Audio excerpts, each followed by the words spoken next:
So yung mga katropa, bonus video lang po. Color code naman natin itong CDI regulator po ng ating LS135 roaster. Ano nga ba yung mga wiring function na naandyan? Bakit meron pong 4 na wire po dyan? So saan nga ba itong galing yung 4 na wire na ito? Unahin natin itong black na may yellow. Ito po yung ground, no? Tapos itong dalawang to na blue na may guhit na white, yan po ay yung ating charge coil, mga idol.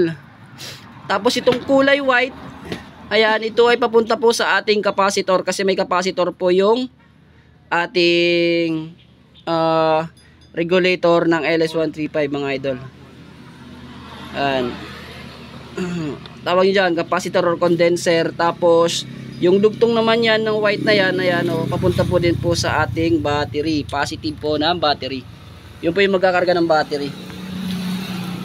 Bali magkasama po sila dito, mga idol.